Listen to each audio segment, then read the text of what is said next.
My dad's here tonight. He actually just got crowd worked by Chris. He was the one that was asleep while his butt was getting played with. It's crazy because he's a doctor too. So he's just like, it's just another night. I don't know. I figured, do they practice on each other? Who knows? Whatever. It's none of my business. I actually want to do a little shout out, a quick shout out at the top of the show. My brother's here, but more importantly, my brother's partner is here, Gil, and it's actually Gil's birthday, so could everybody say happy birthday, Gil, on 3? Ready? 3, 2, 1. Happy birthday, Gil! Fantastic, awesome. And I mean, it's fantastic. They're so cool, they're the best. And when I learned that it was their birthday today, I learned because my brother hit me up. He knew that I was doing the show, and he said, hey Sam, would you be able to maybe do like a roast of Gil at the show? So, the thing about Gil is that they're a black and non-binary person. And the thing about me is that I'm a white guy who does stand-up comedy. So I think the market is already quite saturated. This is, one thing that black people love is when white people get in their business. That's what I know. This is, God, I mean, it is really thrilling to think I could be the first stand-up to talk about trans people, right? No, don't worry, I know the great warriors in past. Dave Chappelle, shh, hey. Lay your weary head. I'll handle it. No, here, we'll do one. Folks, what do you call a black non-binary person? Gil. That's right. Yeah, no, what do you think? Grow up. Jesus Christ. No, don't worry. I am a bad person. I'm actually here to talk to you guys about something that I find really alarming.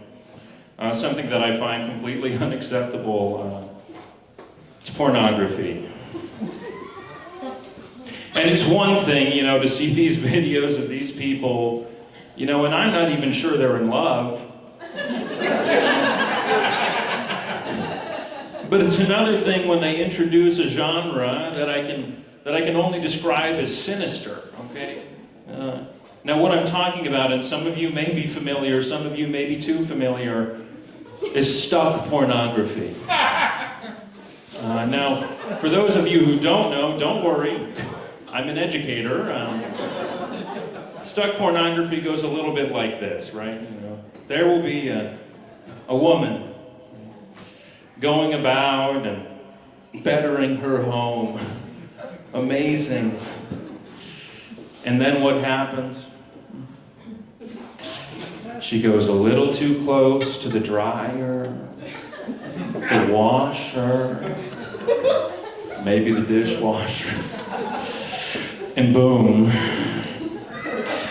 She's been stuck in this contraption, only her posterior exposed. How convenient. And she struggles as she may, as she might, but she's been too busty for years. And that's when the world's most sinister creature, the human man, approaches and takes advantage of her.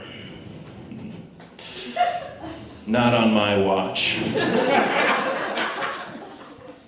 I'm making a pledge tonight. We're gonna end this unethical, this inhumane, stuck pornography. From here on out, I pledge, and I hope you'll join me, that I will only watch free-range pornography. Okay? They're in a wide open field. They get plenty of sunlight, and I mean, regardless of the ethics, folks, the eggs taste better. Oh boy. I guess I'm gonna sing now, if that's fine. I've got some time left. Tonight, there's a party on the rooftop, top of the world. Tonight, are we familiar with this? Am I crazy? This is Tonight by Hot Shell Ray. The 2011 hit Tonight by Hot Shell Ray. It's a great song. It's almost inspiring, isn't it? There's a party, and where is it? On the rooftop, top of the world. Wow. But people, I have a problem with this song. And it rears its head in the later parts of this song, okay? Because they start to sing, and what do they sing? They sing, everybody's like, whoa, come on, whoa, all you party people, whoa, all the singletons, oh, even the white kids. What? Are you telling me that then and only then the white kids were invited into the experience that is Tonight by Hot Shell Ray, an entirely white band? They make a key distinction there. They separate the white kids and the party people, which as a white kid is something I've always known, but I didn't need to hear it lyrically. It's ridiculous. They want to lie to you. They want to trick you into believing that only then were the white kids accepted, okay? Folks, they reference Zach Galifianakis in the first 30 seconds. Oh, you know Black and Latino icon Zach Galifianakis? What are we doing? I don't really see the need to invite them in. You know, I don't think that the white kids were feeling very excluded, okay? In fact, I challenge you to find something for me, okay? I want you to find one white guy who was listening to Tonight by Hot Shell Ray and said, damn, this shit rocks. But it's not for me. Well, what are we? Guys, I have a question. What's going on with MS-13? Familiar, the El Salvadorian gang, MS-13? Can we please make some noise for MS-13? I knew I liked you guys. Oh my God. I have to say, you know, I'm not really understanding all the hubbub, you know, there's a lot of people who are just terribly afraid of MS-13. On the news, what do you hear?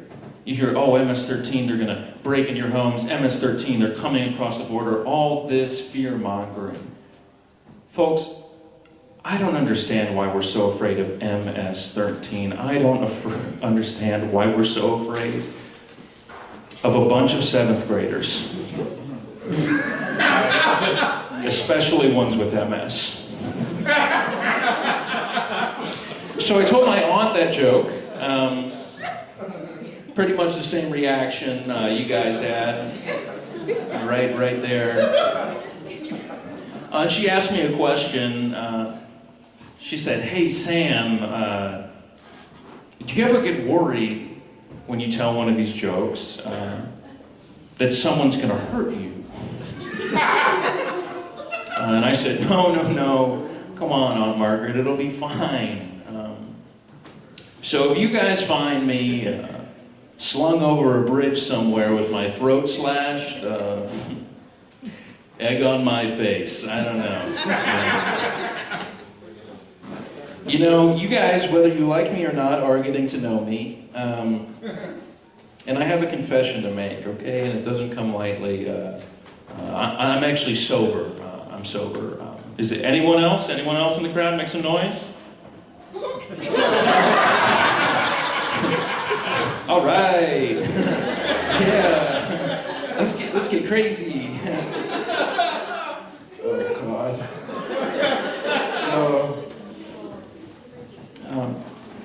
And when you say that you're sober, you know, there's kind of a phenomenon that happens. I don't know if you guys, well, clearly you haven't had this happen. It's just me.